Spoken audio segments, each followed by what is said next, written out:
will be sprouting.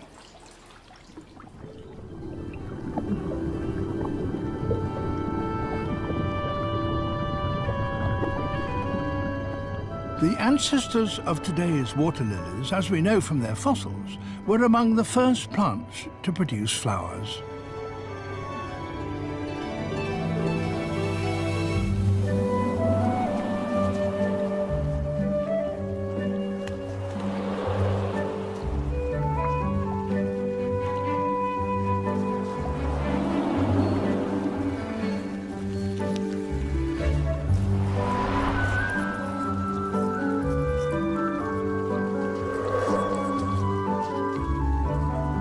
Bright petals, modified leaves, were an advertisement to flying insects.